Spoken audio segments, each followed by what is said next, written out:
Hello students, myself Jayamanasa Vemuri. In this video, we are going to discuss the second topic of Unit 1, Introduction to C, Structure of C Program, Compiling, Linking and Executing C Program. Before going to the introduction of C, we should know about the programming languages. Okay. In general, computer programs are mainly divided into three types of languages, namely high-level language, assembly language, machine level language. Programming languages అనేవి అంటే computer programmes రాసే languages అనేవి జనరల్గా three కేటగిరీస్గా divide అయి ఉన్నాయి. Those are high level language, assembly language and machine level language. The computer can understand only machine level language. కంప్యూటర్కి machine level language మాత్రమే అర్థమవుతుంది. What is machine level language? Machine level language అంటే ఏంటి అంటే the program and the instructions are written in zeros and ones. Bit లాంగ్వేజ్లో bits ఫార్మేట్లో zeros and ones ఫార్మేట్లో ఉన్న ఇన్స్ట్రక్షన్స్ మాత్రమే మన కంప్యూటర్కి అర్థమవుతాయి. యూజువల్గా మన కంప్యూటర్కి ఇచ్చే ప్రతి ఇన్పుట్, సపోజ్ మనం కీబోర్డ్లో ఏ అనే లెటరు, బి అనే లెటరు మనం టైప్ చేసినా కానీ అది ప్రాసెసర్ అనేది ఏం చేస్తుంది అంటే మెషిన్ లెవెల్ లాంగ్వేజ్లోకి కన్వర్ట్ చేస్తుంది. That is nothing but zeros and వన్స్లోకి కన్వర్ట్ చేస్తుంది. అంటే మన కంప్యూటర్ అనేది ఓన్లీ మెషిన్ లెవెల్ లాంగ్వేజ్ని మాత్రమే అర్థం చేసుకుంటుంది. The remaining two other languages should be translated into machine understandable language. మనం హై లెవెల్ లాంగ్వేజ్లో రాసిన, అసెంబ్లీ లెవెల్ లాంగ్వేజ్లో రాసిన, ఇంగ్లీష్లో రాసిన, ఇంకే లాంగ్వేజ్లో రాసిన ప్రాసెసర్ అనేది ఏం చేస్తుంది అంటే అల్టిమేట్గా ఎట్ ద ఎండ్లో మెషిన్ లెవెల్ లాంగ్వేజ్లోకి కన్వర్ట్ చేసి కంప్యూటర్కి చూపిస్తుంది. The high level language is like our English language. Before వీడియోలో we already discussed the high level language should be written in English language like with English alphabets. Examples of high level languages are C, C++, Java, COBOL, Pascal, etc. C కానీ C++ కానీ Java కానీ ఈ programming languages అన్నీ high level లాంగ్వేజ్కి examples. There are three types of programming languages which can be categorized as programming languages అనేవి three కేటగిరీస్గా divide చేశారు. First one లో level language, assembly language, high level language. Okay, like లో level language అంటే ఏంటంటే already మనం చెప్పుకున్నట్టు machine understandable language. అంటే మన కంప్యూటర్కి అర్థమయ్యే లాంగ్వేజ్ ఏదైతే ఉంటుందో దాన్ని మనం లో లెవెల్ లాంగ్వేజ్ అంటాము. ఇందులో ఎలా ఉంటుంది అంటే మొత్తం binary numbers, zeros and ones అన్ని ఉంటాయి. Second one assembly language. ఈ అసెంబ్లీ లాంగ్వేజ్ని కూడా మనం లో లెవెల్ లాంగ్వేజ్ అంటాము. Why? Because to design a program the programmer requires detail knowledge of hardware specification. ఎందుకు అంటే అసెంబ్లీ లాంగ్వేజ్లో ప్రోగ్రామ్ రాయాలి అంటే ప్రోగ్రామర్ అనేవాడికి హార్డ్వేర్ స్పెసిఫికేషన్ మీద ఒక అవగాహన అనేది ఉండాలి. లైక్ ఈ లాంగ్వేజ్ అనేది ఎలా ఉంటుంది అంటే జీరోస్ వన్స్ ప్లేస్లో సింబాలిక్ ఆపరేషన్ కోడ్ ఉంటుంది. లైక్ ఎడిషన్ అయితే ఏడిడి అని, సబ్ట్రాక్షన్ అయితే ఎస్యుబి అని, మల్టిప్లికేషన్ అయితే ఎంయుఎల్ అని. మనం ఏం చెప్పుకున్నాం, లో లెవెల్ లాంగ్వేజ్లోనేమో జీరోస్ అండ్ వన్స్లో ఉంటాయి. అసెంబ్లీ లెవెల్ లాంగ్వేజ్లో ఆ జీరోస్ అండ్ వన్స్ ప్లేస్లో లైక్ ఆపరేషనల్ కోడ్స్ అనమాట. ఎలాగా ఎడిషన్ అయితే ఏడిడి అని, సబ్ట్రాక్షన్ అయితే ఎస్యుబి అని, మల్టిప్లికేషన్ అయితే ఎంయుఎల్ అని. ఓకేనా?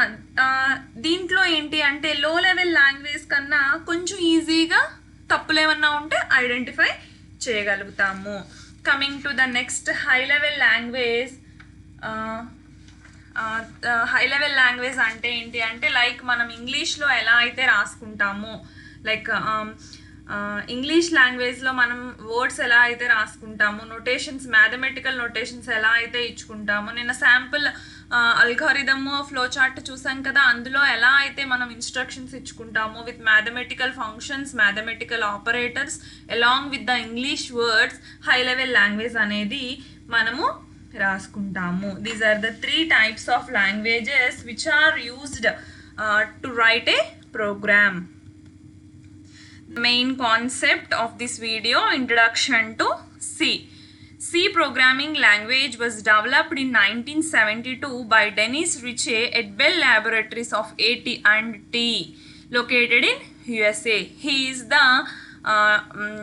the father of the C program అని చెప్పచ్చు. Dennis Ritchie. ఈ డెనిస్ రిచే అనే అతను 1972లో సి లాంగ్వేజ్ని డెవలప్ చేశారు at Bell Laboratories of American Telephone and Telegraph. యుఎస్ఏలో ఉన్న అమెరికన్ టెలిఫోన్ అండ్ టెలిగ్రాఫ్ కి సంబంధించిన బెల్ ల్యాబొరేటరీస్లో first time he introduced in 1972 the C programming language. C was invented to write an operating system called Unix. యూజువల్గా మన computer అంటేనే కంప్యూటర్కి హ్యూమన్కి మధ్య relation ఇవ్వడానికి we will go with the operating system. Operating system అనేది ఖచ్చితంగా హ్యూమన్కి కంప్యూటర్కి మధ్య ఒక రిలేషన్ అనేది ఇస్తుంది. ఓకే, యునిక్స్ అనే ఆపరేటింగ్ సిస్టమ్ని ఇన్వెంట్ చేయడానికి he proposed C language. Like Unix అనేది ఒక ఆపరేటింగ్ సిస్టమ్. ఈ ఆపరేటింగ్ సిస్టమ్ని రాయడానికి he invented C. C is a successor of B language which was introduced around the early 1970. Okay, యాక్చువల్గా C అనేది 1972లో యునిక్స్ ఆపరేటింగ్ సిస్టమ్ తయారు చేయడానికి సి అనే దాన్ని కనిపెట్టారు. లైక్ సి అనేది బి లాంగ్వేజ్ యొక్క ఎక్స్టెన్షన్ అనమాట. బి అనే ఒక లాంగ్వేజ్ ఉండేది, అది 1970s ఎర్లియర్గా 1970sలో లైక్ 1960s 1950sలో ఉన్న లాంగ్వేజ్ బి లాంగ్వేజ్. ఈ బి లాంగ్వేజ్కి సక్సెసర్గా సి అనేది ఉంది. The language was formalised in 1988 by the American National Standard Institute. ఈ ANSI స్టాండర్డ్స్ అనేవి వెరీ ఇంపార్టెంట్ కదా. లైక్ ఇది ఏమైంది అంటే 1988లో ఈ లాంగ్వేజ్ అనేది ఫార్మలైజ్డ్ అయింది. అంటే ANSI లైక్ ఇప్పుడు మనకి ISI మార్క్ అలా ఎలా ఉంటాయో ANSI అనేది అదొక స్టాండర్డ్ అనమాట. ఓకే, దాని ద్వారా ఈ లాంగ్వేజ్ అనేది ఫార్మలైజ్ అయ్యి 1988 నుంచి అందరికీ అందుబాటులో ఉంది. Today C is the most widely used and popular system programming language. మనకి ఎన్ని ప్రోగ్రామింగ్ లాంగ్వేజెస్ వచ్చినా the first very easy programming language and popular programming language was C. C అనేది ఇప్పుడు ప్రెజెంట్ ఇప్పటి వరకు it is the widely used programming language. Most of the start of the art software has been implemented using C. ఇప్పటి వరకు ఉన్న చాలా softwares అన్నీ C ద్వారానే రాయబడ్డాయి. Today's most popular Linux operating system and RDBMS MySQL have been written in C. Linux operating system కానీ RDBMS కానీ MySQL కానీ ఇవన్నీ Cలోనే రాశారు. ఓకే, DBMSకి సంబంధించినవి MySQL స్ట్రక్చర్డ్ క్వెరీ లాంగ్వేజ్ ఈ సాఫ్ట్వేర్స్ అన్నీ కూడా C ప్రోగ్రామింగ్ ద్వారానే రాశారు. Coming to the features of C language, there are many features of C language like simple, machine independent or portable, mid-level programming language, structured programming language, rich library, memory management, fast speed, pointers, recursion and extensible. These are the features of the C language. ఒక్కొక్క దాని గురించి మనం చూద్దాము. Coming to the first one, simple. C is a simple language in the sense that it provides a structured approach, rich set of library functions, data types, etc. C అనేది ఒక simple language. ఎందుకు అంటే ఇది ప్రోగ్రామ్కి ఒక structure అనేది ఇస్తుంది. Like structure అంటే ఒక ప్రాబ్లమ్ని సాల్వ్ చేసే ప్రాసెస్లో it breaks the problem into parts అనమాట. అంటే ఒక ప్రాబ్లమ్ని ఫస్ట్ అల్గారిథం రాసుకుంటాము, ఆ అల్గారిథంని పార్ట్స్గా డివైడ్ చేసుకుంటూ ప్రోగ్రామ్ అనేది రాస్తాము. లైక్ C ప్రోగ్రామింగ్లో లైబ్రరీ ఫంక్షన్స్ ఎక్కువ ఉంటాయి, డేటా టైప్స్ ఉంటాయి. వీటన్నిటి వల్ల మనం ఏమంటాము అంటే C is a simple language. Second one, machine independent or portable. Like machine independent or portable అంటే ఏంటంటే ఇప్పుడు ఒక కంప్యూటర్లో ఒక C ప్రోగ్రామ్ రాసాము. లైక్ C సాఫ్ట్వేర్ అనేది ఒకదానికే పరిమితం కాకుండా ఏ ఆపరేటింగ్ సిస్టమ్ మీదైనా ఏ కంప్యూటర్ మీదైనా we can execute the C program. Machine independent portable అంటే ఏంటంటే ఒక కంప్యూటర్కే ఒక సిస్టమ్కే పరిమితం కాకుండా లైక్ మనం ఏ ఆపరేటింగ్ సిస్టమ్ మీదైనా లైక్ ప్లాట్ఫామ్ ఇండిపెండెంట్ అంటే ఏ ఆపరేటింగ్ సిస్టమ్ మీదైనా అంటే ఒక్కొక్కరికి ఒక్కొక్క ఆపరేటింగ్ సిస్టమ్ ఉండొచ్చు. లైక్ లైనెక్స్ కానీ యూనిక్స్ కానీ ఎంఎస్ ఆఫీస్ ఇలాంటి డిఫరెంట్ ఆపరేటింగ్ సిస్టమ్స్లో ఏ ఆపరేటింగ్ సిస్టంలోనైనా ఇది చిన్న స్మాల్ చేంజెస్తో కానీ అసలు ఏం చేంజెస్ లేకుండా కానీ we can execute our C program. Next one middle level programming language. C is also used to do low level programming. Low level programming చేయడానికి కూడా సి అనేది ఉపయోగపడుతుంది. It is used to develop system applications such as kernel, driver etcetera. System applications ఏవైతే ఉంటాయో like kernel కానీ drivers కానీ ఇలాంటి వాటిని డెవలప్ చేసే అప్లికేషన్స్లో కూడా మనం సి ప్రోగ్రామ్ని యూజ్ చేసుకుంటాము. అలాగే ఇదేమవుతుందంటే హై లెవెల్ ఫీచర్స్ని కూడా సపోర్ట్ చేస్తుంది. Actually we said that C is a high level programming language. ఇది ఏం చేస్తుందంటే లో లెవెల్ ప్రోగ్రామింగ్ చేయడానికి ఉపయోగపడుతుంది, హై లెవెల్ ఫీచర్స్ని కూడా సపోర్ట్ చేస్తుంది. అందుకని మనం ఏమంటాము అంటే C is a middle level programming language. Next one, structured programming language. C is a structured programming language in the sense that we can break the program into parts using functions. Functions use చేసుకుని మన ప్రోగ్రామ్ని మనం పార్ట్స్గా break చేసుకుంటాము. అందును బట్టి దాన్ని structured program language అంటారు. So it is easy to understand and modify. అంటే అలా డిఫరెంట్ పార్ట్స్గా మనం చేసుకుంటే ఒకవేళ ప్రాబ్లం ఎక్కడన్నా వచ్చినా బగ్ ఎక్కడన్నా వచ్చినా మనం ఈజీగా ఐడెంటిఫై చేయడానికి బాగుంటుంది. C program consist of different functions that are integrated together to form a complete program. C ప్రోగ్రాంలో ఏముంటాయి అంటే డిఫరెంట్ టైప్స్ ఆఫ్ ఫంక్షన్స్ ఉంటాయి. వాటన్నిటిని ఇంటిగ్రేట్ చేసి మనం ఒక కంప్లీట్ ప్రోగ్రామ్ని రాసుకుంటాము. లైక్ సింపుల్గా C is a structured program. ఎందుకు అంటే ఫంక్షన్స్ని యూజ్ చేసుకుని ప్రోగ్రామ్ని మనం డిఫరెంట్ పార్ట్స్గా డివైడ్ చేసుకుంటాము. సిలో డిఫరెంట్ ఫంక్షన్స్ ఉంటాయి కాబట్టి వాటన్నిటినీ తీసుకుని ఒక ఇంటిగ్రేటెడ్ ఫామ్లో రాసుకుని ఒక కంప్లీట్ ప్రోగ్రామ్ని మనం రాసుకుంటాము. Next one memory management. It supports the feature of dynamic memory allocation. In C language, we can free the allocated memory at any time by calling the free function. Like, okay, ikkada what is the dynamic memory allocation? Okay, there are two types of memory allocations, static memory allocation and dynamic memory allocation.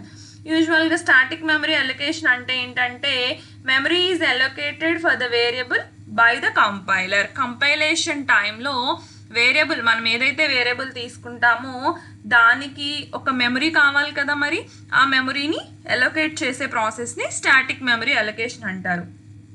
Dynamic memory allocation అంటే ఏంటి అంటే allocation of memory at the time of execution, like run టైంలో. Okay, static అంటే compilation టైంలో కనుక వేరియబుల్కి memory assign చేస్తే that is static memory allocation.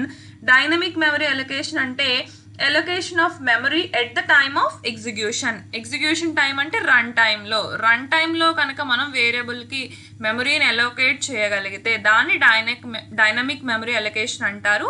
C అనేది ఈ ఫీచర్ని సపోర్ట్ చేస్తుంది. Okay, we can free the allocated memory at any time. మనం రన్ టైంలో చేసుకుంటాం కాబట్టి సింపుల్గా ఫ్రీ అనే ఫంక్షన్ యూజ్ చేసుకుని మనం ఎప్పుడు కావాలంటే అప్పుడు ఆ మెమరీని ఫ్రీ చేసేసుకోవచ్చు. Next one, rich library. C provides a lot of inbuilt functions that makes the development fast. Rich library అంటే Cలో ఇన్బిల్ట్ ఫంక్షన్స్ చాలా ఉంటాయి కాబట్టి డెవలప్మెంట్ టైం అనేది ఫాస్ట్గా మనం చేసుకోవచ్చు. Speed. The compilation and execution time of C language is fast. ప్రీవియస్గా ఉన్న లాంగ్వేజెస్తో పోల్చుకుంటే ద కంపైలేషన్ అండ్ ఎగ్జిక్యూషన్ అనేది ఫాస్ట్గా ఉంటుంది. Next, pointers. C provides the feature of pointers. We can directly interact with the memory by using the pointers. We can use pointers for memory, structures, functions, array, etc.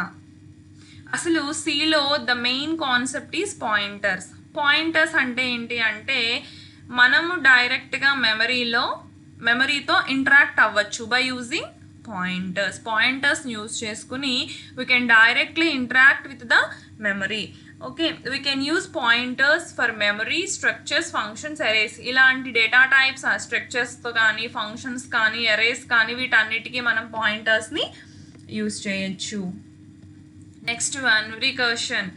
In C, we can call the function within the function. It provides code reusability for every function. మనం already చెప్పుకున్నాం, Cలో మనం ఫంక్షన్సే use చేస్తాము. Okay, ఫంక్షన్స్గా divide చేసుకుంటాము, different functions అన్నిటిని integrate చేసుకుంటాము. Coming to the recursion concept, ఒక ఫంక్షన్లో ఇంకొక ఫంక్షన్ని మనం కాల్ చేసుకోవచ్చు. దీనివల్ల ఏమవుతుంది అంటే ఒక ఫంక్షన్స్కి యూజ్ చేసిన కోడ్ని రీయూజ్ చేసుకోవచ్చు మనం. Extensible. C language is extensible because it can easily adopt new features. Okay, C అనేది ఎక్స్టెన్సిబుల్ లాంగ్వేజ్. ఎందుకు అంటే న్యూ ఫీచర్స్ ఏమన్నా ఉన్నాయి అంటే కనుక ఇది ఈజీగా అడాప్ట్ చేసుకోగలుగుతుంది. These are the features which are presented in C programming language. Coming to the structure of C program. C అనేది మనం ఏం చెప్పుకున్నాం, స్ట్రక్చర్డ్ ప్రోగ్రామింగ్ లాంగ్వేజ్ అనుకున్నాము. Group of building blocks like ఫంక్షన్స్తో మనము దీన్ని క్రియేట్ చేసుకుంటాము అని చెప్తున్నాము. లైక్ ఫస్ట్ డాక్యుమెంటేషన్ సెక్షన్ ఉంటుంది, next link section, definition section, global declaration section, next main function, like sub programs ఏమన్నా ఉంటే కనుక వాటన్నిటిని రాసుకుంటాము. ద మెయిన్ ఈజ్ ద ఇవన్నీ రాసినా రాయకపోయినా ఖచ్చితంగా C ప్రోగ్రామ్ ఎగ్జిక్యూట్ అవ్వాలి అంటే మెయిన్ ఫంక్షన్ అనేది ఖచ్చితంగా ఉండాలి. This is the structure of C program. C program can be view as a group of building blocks called functions. ఫంక్షన్స్ని బిల్డింగ్ బ్లాక్స్గా తీసుకుని వాటన్నిటిని ఒక గ్రూప్ చేస్తే కనుక మనకి C ప్రోగ్రామ్ అనేది వస్తుంది. ఓకే, మనం ఆల్రెడీ చెప్పుకున్నట్టు first one documentation section. Documentation సెక్షన్లో ఏముంటాయి అంటే లైక్ ఆ ప్రోగ్రామ్కి సంబంధించిన ఆథర్ కానీ, ఆ నేమ్ ఆఫ్ ద ప్రోగ్రామ్ కానీ, ప్రోగ్రామరు నెక్స్ట్ యూజ్ చేసుకోవడానికి అంటే అది చూడగానే ప్రోగ్రామర్కి ఒక ఐడియా రావడానికి ఇది దేనికి సంబంధించిన ప్రోగ్రామ్ అనో లేకపోతే ఈ ప్రోగ్రామ్ రాసిన వాళ్ళు ఎవరనో దాంట్లో ఏమైనా ఇంపార్టెంట్ ఏమైనా డీటెయిల్స్ ఉంటే కనుక వాటన్నిటిని డాక్యుమెంట్ సెక్షన్లో పెడతాము. ఈ డాక్యుమెంట్ సెక్షన్లో పెట్టాలి అంటే we should use the comment lines. Okay, comment లైన్స్లో రాసింది ఏది కూడా ఎగ్జిక్యూట్ అవ్వదు. ఓకే, ఇలా కమెంట్ లైన్స్ అనమాట. ఇది సింగిల్ లైన్ కమెంట్, ఇది మల్టీ లైన్ కమెంట్ అనమాట. ఈ టాపిక్ గురించి నెక్స్ట్ వీడియోస్లో మనం నేర్చుకుంటాము. లైక్ డాక్యుమెంటేషన్ సెక్షన్లో ఏంటి అంటే కామెంట్ లైన్స్ యూజ్ చేసుకుని నేమ్ ఆఫ్ ద ప్రోగ్రామ్ కానీ ఆథర్ కానీ ఏమైనా ఇంపార్టెంట్ డీటెయిల్స్ లైక్ ప్రోగ్రామర్ అనేవాడు తర్వాత యూజ్ చేసుకోవడానికి ఏమన్నా డీటెయిల్స్ ఉంటే కనుక వాటన్నిటిని డాక్యుమెంటేషన్ సెక్షన్లో మనం పెట్టుకుంటాము. Next one, link section. Like the link section provides instructions to the compiler to link functions from the system library such as using #include directive. Okay, #include directive ని use చేసుకుని already మనం ఏం చెప్పుకున్నాం, C అనేది it has rich library అన్నాం, అంటే built in functions చాలా ఉన్నాయి అని చెప్పుకున్నాం.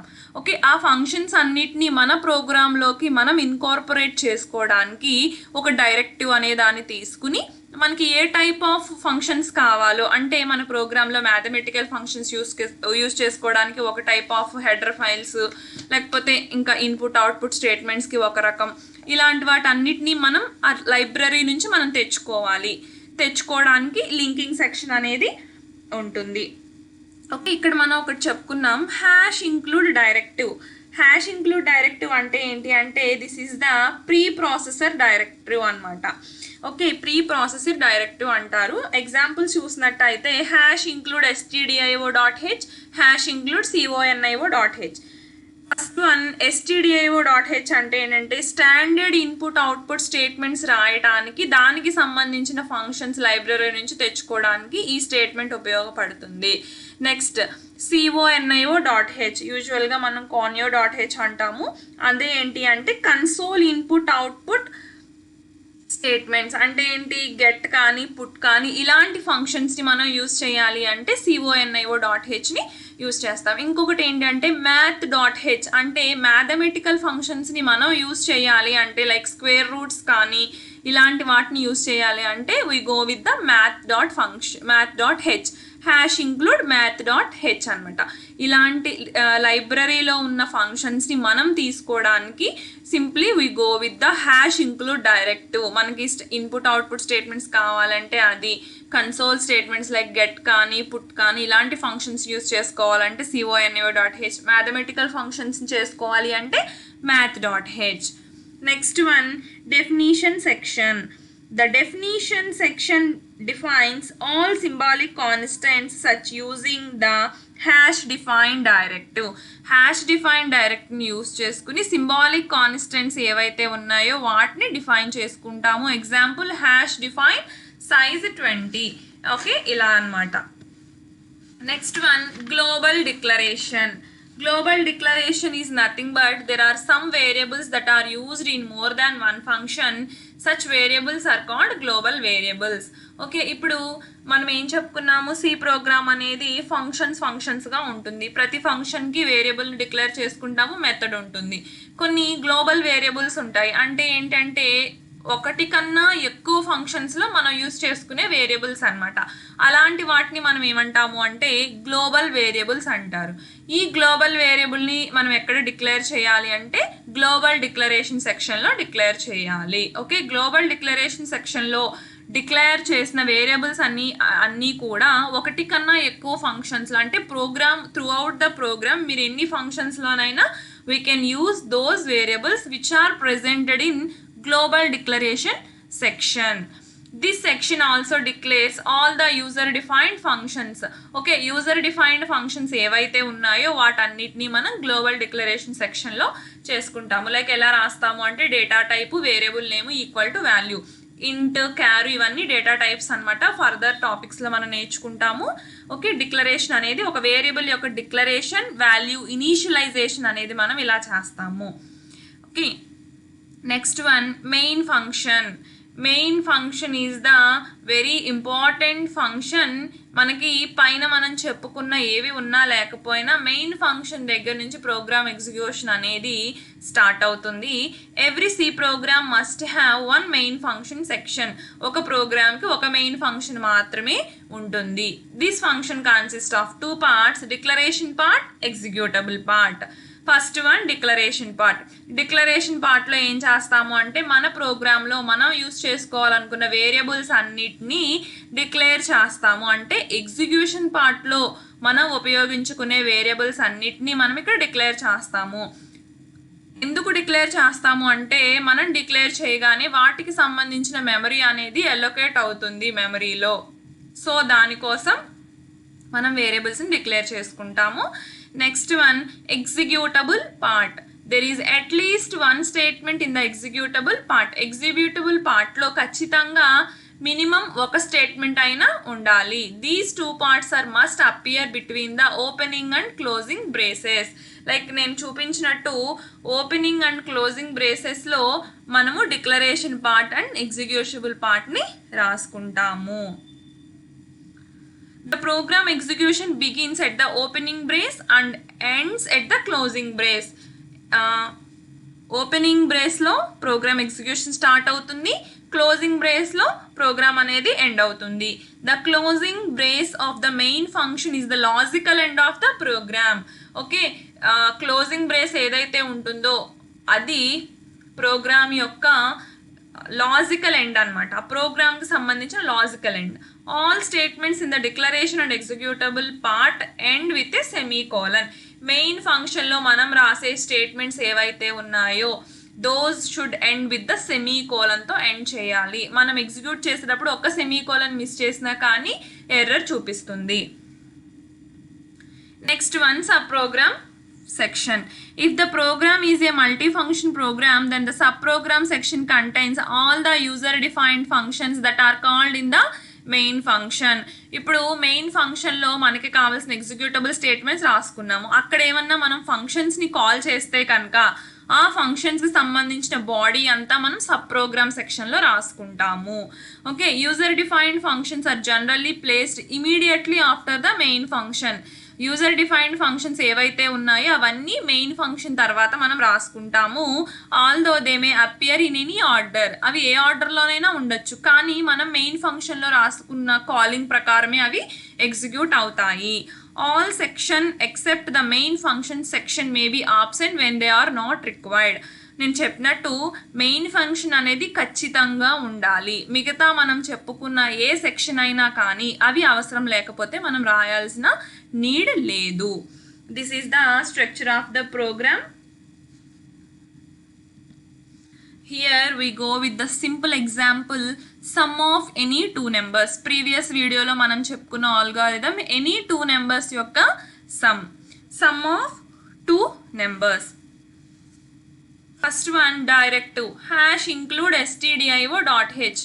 stdio.h అంటే స్టాండర్డ్ ఇన్పుట్ అవుట్పుట్ స్టేట్మెంట్స్ రాసుకోవడం కోసం మనం దానికి సంబంధించిన ఫంక్షన్స్ని లైబ్రరీ నుంచి తెచ్చుకుంటున్నాము. నెక్స్ట్ ఇంట్ మెయిన్ ఫంక్షన్లో రాసిన ప్రతిదీ ఇంట్ డేటా టైప్తో డిక్లేర్ చేసుకుంటున్నాము. ఓపెనింగ్ బ్రేస్ ఇంట్ ఏబిసి, నేను 3 వేరియబుల్స్ని డిక్లేర్ చేసుకుంటున్నాను with data type integer. printf statement, it is used to print the output. Okay, printf statement ఎందుకు ఉపయోగపడుతుంది అంటే అవుట్పుట్ వాల్యూస్ని స్క్రీన్ మీద చూపించడానికి. రెడీమేడ్ లైబ్రరీ ఫంక్షన్, ఇవన్నీ రెడీమేడ్ లైబ్రరీ ఫంక్షన్స్ అనమాట. ఆల్రెడీ ఈ ప్రింట్ఎఫ్ స్కాన్ఎఫ్ ఎందుకు ఫంక్షన్స్ వర్క్ అవుతున్నాయంటే ఆల్రెడీ దానికి సంబంధించిన వాటిని మనం ఇక్కడి నుంచి తెచ్చుకున్నాం ఈ హెడర్ ఫైల్ని యూస్ చేసుకుని. Like printf enter any value for A and b, ఏకి బీకి ఏదో ఒక వాల్యూ ఇవ్వమని మనకి స్క్రీన్ మీద చూపిస్తుంది. ఓకే, ఇప్పుడు ఇది చూపిస్తుంది, యూజర్ అనేవాడు ఇవ్వాలి కదా వాల్యూస్. ఓకే, యూజర్ అనేవాడు వాల్యూ ఇచ్చినవి తీసుకోవడానికి we can use the scanf function. %d ఏంటి అంటే ఇంటిజర్ వాల్యూస్ని తీసుకోవడం కోసం. ఓకే, క్యారెక్టర్స్ అంటే %c ఉంటుంది, రియల్ వాల్యూస్ అయితే %f ఉంటుంది. వీటి అన్నిటి గురించి డీటెయిల్డ్గా మీరు ఫర్దర్ వీడియోస్లో నేర్చుకుంటారు. %d అంటే ఇంటిజర్ వాల్యూస్ని తీసుకుంటుంది. ఓకే, %d అంబిసెంట్ ఏ కామా అంబిసెంట్ బి. ఈ స్కాన్ఎఫ్ ఏంటి, మనం కీబోర్డ్ నుంచి వాల్యూస్ ఇచ్చిన వాటి కోసం ఈ scanf function. Okay, scanf function ఏం చేస్తుంది అంటే it receives the values from the keyboard. Okay, ఏం చేస్తుంది, కీబోర్డ్ నుంచి వాల్యూస్ని తీసుకుంటుంది. లైక్ ఇక్కడ మనం అంబిసెంట్ అనే సింబల్ రాసాము. ఇదేంటి అంటే it is an address of the operator. It gives location no used by variable in memory. ఇది ఏం చేస్తుంది అంటే ఇప్పుడు ఇక్కడ ఏ అనే వేరియబుల్కి మెమరీలో ఒక లొకేషన్ ఇస్తుంది. అంటే ఖాళీగా ఎక్కడైతే ఉంటుందో అక్కడ చూసుకుని ఈ ఏ అనే, అంటే ఇప్పుడు మనం ఇక్కడ కీబోర్డ్ నుంచి ఒక వాల్యూ ఇస్తాం, సపోజ్ 2 అని ఇచ్చామనుకోండి, ఆ 2ని తీసుకెళ్ళి మెమరీలో ఎక్కడైతే ఖాళీ ఉంటుందో అక్కడ పెట్టడానికి మనం ఈ అంబిసెంట్ అనే సింబల్ని యూజ్ చేస్తాము. Next logic C = a+b. Next printf value of C is %d C. ప్రింట్ఎఫ్ అంటే మనకు అవుట్పుట్ స్క్రీన్ మీద కనిపించేది వాల్యూ ఆఫ్ C అని ప్రింట్ అవుతుంది. ఓకే, నేను చెప్పాను మెయిన్ ఫంక్షన్లో ఉన్న ప్రతి స్టేట్మెంట్ సెమీకోలన్తో ఎండ్ అవ్వాలి. ఓకే, ఈ క్లోజింగ్ బ్రేస్ అంటే end of the program. Okay, ఇలా మనం ప్రోగ్రామ్ కనుక ఎగ్జిక్యూట్ చేసినట్టయితే, కంపైలేషన్ చేసి రన్ చేసినట్టయితే ఎలా వస్తుంది, enter any value for A and b అని మనకు చూపిస్తుంది. అప్పుడు మనము 5 3 అని ఇస్తే కనుక వాల్యూ ఆఫ్ C ఈజ్ 8 అని మనకి డిస్ప్లే చేస్తుంది. This is the simple program for sum of any two numbers. Next concept program రాసుకున్నాము. ఓకే, దాన్ని ఎలా కంపైల్ చేయాలి, లింకింగ్ ఎలా చేయాలి, ఎగ్జిక్యూటింగ్ ఎలా చేయాలి అంటే బ్యాక్గ్రౌండ్లో ఏం వర్క్ జరుగుతుంది అనేది మనం ఇప్పుడు నేర్చుకుంటాము. The compiling, linking and executing A C program. There are 3 basic phases occurred when we execute any C program. C ప్రోగ్రామ్ని మనం సింపుల్గా ఎగ్జిక్యూట్ స్టేట్మెంట్ కానీ ఎగ్జిక్యూట్ అనే కీవర్డ్ కానీ నొక్కగానే జరిగిపోదు. దాని వెనకమాల 3 phases ఉంటాయంట. అవి ఏంటి అంటే pre processing, compiling and linking. First one, okay ఒకసారి చూడండి. Pre processing phase. A C preprocessor is a program that accepts C code with pre-processing statements and produces a pure form of C code that contains no processing statements. Pre-processing phase ఏంటి అంటే మనం రాసిన programme మొత్తాన్ని తీసుకుంటుంది. Hash include దగ్గర నుంచి comment lines దగ్గర నుంచి మెయిన్ ఫంక్షన్ ఎండింగ్ వరకు మొత్తాన్ని తీసుకుంటుంది. తీసుకుని ఈ ప్రీ ప్రాసెసర్ అనేది ఏం చేస్తుంది అంటే హ్యాష్ ఇంక్లూడ్ని కామెంట్ లైన్స్ అన్నిటినీ తీసేసి ప్యూర్గా ఉన్న సి కోడ్ ఏదైతే ఉందో మెయిన్ ఫంక్షన్ దగ్గర నుంచి ఇంపార్టెంట్ కోడ్ ఏదైతే ఉందో దాన్ని మాత్రమే తీసుకుంటుంది. ఓకే, సి దిస్ డయాగ్రామ్ మనం .cతో సేవ్ చేస్తాం సి ప్రోగ్రామ్ని. Okay, this is called source file. ఈ ప్రీ ప్రాసెసర్ ఏం చేస్తుంది మనం చెప్పుకున్నాం, హ్యాష్ ఇంక్లూడ్స్ని కానీ కామెంట్ లైన్స్ని కానీ తీసేసి ప్యూర్ సి ప్రోగ్రామ్ ఏదైతే ఉందో దాన్ని బయటికి తీసుకొస్తుంది విత్ temp.cని సేవ్ చేసుకుంది. నార్మల్గా మనం ఫస్ట్ ప్రోగ్రామ్ అనుకోండి first.c అని సేవ్ చేసుకుంటాం, దాన్ని మనం సోర్స్ ఫైల్ అంటాం. సోర్స్ ఫైల్ ప్రీ ప్రాసెసర్ ఫేజ్లో ఏం జరుగుతుంది అంటే temp.cగా బయటకు వస్తుంది. అంటే హ్యాష్ ఇంక్లూడ్లు కానీ డైరెక్టివ్స్ కానీ కామెంట్ లైన్స్ కానీ ఇంకా ఏమన్నా అనవసరమైనవి ఏమన్నా ఉంటే వాటి అన్నిటినీ తీసేసి ఎగ్జిక్యూట్ ఏదైతే చేయాలో వాటిని మటుకు తీసుకుంటుంది. Next one compilation phase. Pre processor నుంచి temp.c అనేది వస్తుంది. ఓకే, ఇక్కడ మీకు ఇంకొక పాయింట్, మనం రాసిన సోర్స్ ఫైల్ అనేది మన లాంగ్వేజ్లో ఉంటుంది. ప్రీ ప్రాసెసర్ నుంచి బయటకు వచ్చినప్పుడు that is in the form of zeros and ones. Pre processor అనేది జీరోస్ అండ్ వన్స్తో temp.c అనే ఫైల్ని తీసుకొస్తుంది. Next one compilation.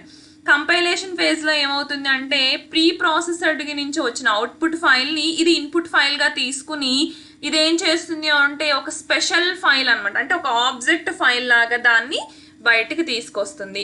ఆబ్జెక్ట్ ఫైల్లో ఏముంటుంది, మెషిన్ కోడ్ అనేది జనరేట్ అవుతుంది.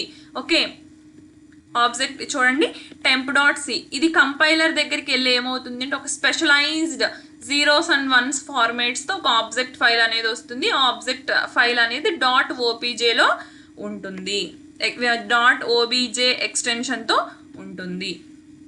ఓకే, చూడండి కంపైలేషన్ ఫేజ్లో సోర్స్ ఫైల్ అనేది ఇలా ఉంటుంది. లైక్ కంపైలర్ అనేది కంపైల్ చేసి మెషిన్ లెవెల్ లాంగ్వేజ్లోకి దాన్ని ఇలా మారుస్తుంది. Next one linking phase. The third phase linking phase. Linking ఫేజ్లో ఏమవుతుంది, the link phase is implemented by the linker. The linker is a process that accepts as input objects, files and libraries to produce the final executable program. Okay, linking phase లో ఏమవుతుంది, .obj ఫైల్ని తీసుకుని final executable code ఏదైతే ఉంటుందో దాన్ని .exe ఎక్స్టెన్షన్తో ఒక executable ఫైల్ని మనకి తీసుకొస్తుంది. లింకింగ్ ఫేజ్లో అది జరుగుతుంది అనమాట. ఓకే, ఎగ్జిక్యూటబుల్ ఫైల్ అనేది .exe ఫార్మేట్లో ఉంటుంది. .obj ఫైల్ నుంచి .exe ఫైల్ వస్తుంది. యూజువల్గా సోర్స్ ఫైల్ నుంచి .c ఫైల్ నుంచి temp.c అంటే ప్రీ ప్రాసెస్ అయిన తర్వాత వచ్చి ఒక ఫైల్, దాని నుంచి .obj ఫైల్ కన్వర్ట్ అవుతుంది. .obj ఫైల్ నుంచి ఫైనల్ ఎగ్జిక్యూటబుల్ కోడ్ .exe ఫైల్లో ఉంటుంది. యూజువల్గా సిని కంపైల్ చేయడానికి యూజ్ చేసే command cc space file name .c space lm.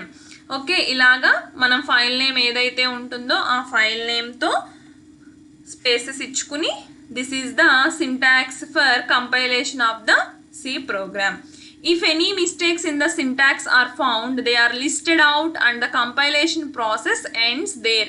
ఒకవేళ కనుక ఈ .opj నుంచి ఎగ్జిక్యూషన్ ఫైల్లోకి కన్వర్ట్ అయ్యే టైంలో అంటే కంపైల్ అయ్యే టైంలో ఏమైనా ఎర్రర్స్ ఉన్నాయనుకోండి, లైక్ సెమీకోలన్స్ మిస్ చేసిన, వేరియబుల్స్ డిక్లరేషన్ సరిగ్గా లేకపోయినా, ఫంక్షన్స్లో ఏమైనా మిస్టేక్స్ ఉన్నా కానీ అలాంటివి ఏమన్నా ఉంటే కనుక కంపైలేషన్ ప్రాసెస్ అక్కడితో ఆగిపోతుంది. ఏ లైన్లో అయితే ఎర్రర్ ఉంటుందో ఆ లైన్లో ఆగిపోయి okay the error should be corrected in the source program and the compilation is done again. అప్పుడు మనకి ఎర్రర్స్ చూపించేస్తుంది అనమాట. ఇన్ని ఎర్రర్స్ ఉన్నాయి మీ ప్రోగ్రాంలో, ఈ లైన్లో ఎర్రర్ ఉంది, ఇది మిస్టేక్ ఉందని చూపిస్తే అప్పుడు మనం ఏం చేయాలి, మళ్ళీ సోర్స్ ప్రోగ్రామ్ దగ్గరికి వెళ్ళి మళ్ళీ అందులో మిస్టేక్స్ మనం కరెక్ట్ చేసుకుని మళ్ళీ మనం కంపైలేషన్ చేయాలి. కంపైలేషన్ చేయడం అంటే ప్రీ ప్రాసెసింగ్ జరుగుతుంది, నెక్స్ట్ కంపైలేషన్ జరుగుతుంది, లింకింగ్ జరుగుతుంది అనమాట. Okay, this is the compilation of the C program. Next one, executing a C program. Okay, C program ని ఎలా ఎగ్జిక్యూట్ చేస్తాము అంటే లైక్ .exe ఫైల్నే కదా మనం ఎగ్జిక్యూటెడ్ ఫైల్ అనుకున్నాం. ఓకే, ఫస్ట్ క్రియేటింగ్ ఏ ప్రోగ్రామ్ని క్రియేట్ చేస్తాము, ప్రోగ్రామ్ని కంపైల్ చేస్తాము, ప్రోగ్రామ్ని లింకింగ్ చేస్తాము, ఫైనల్గా ఎగ్జిక్యూట్ చేస్తాము. ఓకే, ఎలా ఎగ్జిక్యూట్ చేస్తాము అంటే the command for executing a C program is a.out. Okay, ఎలాగా లైనెక్స్లో కనుక లైనెక్స్ ఆపరేటింగ్ సిస్టంలో కనుక మనం ఎగ్జిక్యూట్ చేయాలంటే a.out అని ఇస్తాము. మామూలుగా విండోస్లో అయితే కనుక సింపుల్గా we go with the file name ఏదైతే ఉంటుందో ఫైల్ నేమ్ ఇచ్చేస్తే కనుక ప్రోగ్రామ్ అనేది ఎగ్జిక్యూట్ అవుతుంది.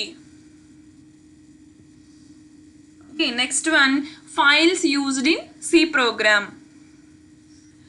Okay, before going to files used in C program, I will show one C program. Okay, for executing C program, I am using the application Dev C++. Normal ga Google Chrome lo manam download చేసుకున్నట్టయితే కనుక Dev C++ అనేది మనకి ఉంటుంది. This is the window for Dev C++. Okay, నేను program రాశాను ఇక్కడ #include stdio.h int main. Okay, program ఇలా రాసాను అనమాట. This is the sample program. నేను ఏదైతే చెప్పానో sample program. Simply we go with the execute. ఇక్కడ కీవర్డ్ ఉంది చూడండి, execute, compile and run.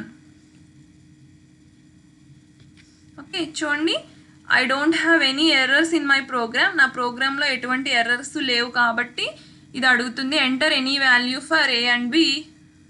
I'm giving 2, 3. Simply I press the enter button. Value of C is 5. Okay, చూసారా ఇక్కడ మనకి first.exe executable file అనమాట. అంటే మనం సింపుల్గా ఎగ్జిక్యూట్ అనేది నొక్కగానే కంపైల్ అండ్ రన్నింగ్ చేయగానే మనకి చూడండి చేయగానే errors 0, warnings 0. Output file name చూడండి ఎక్కడైతే సేవ్ అయిందో first.exe అనమాట. Okay, this is the execution of C program. Files used in C program. Okay, మనం సి ప్రోగ్రాంలో ఎటువంటి టైప్స్ ఆఫ్ ఫైల్స్ని యూజ్ చేస్తాము అనేది ఇప్పుడు మనం నేర్చుకుందాము. Every C program has 4 kinds of files. Okay, source file, header file, object file, executable file. There are 4 types of files: source file, header file, object file and executable file. First one, source code file. This file includes the source code of the program.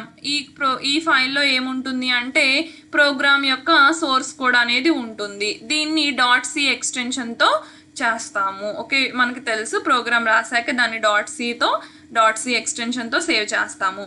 It defines the main and many more functions return in C. ఇది ఏం define చేస్తుంది అంటే the main ఫంక్షన్ని, many more ఫంక్షన్స్ని, సిలో రాసిన many more ఫంక్షన్స్ని define చేస్తుంది. Main is the starting point of the programme.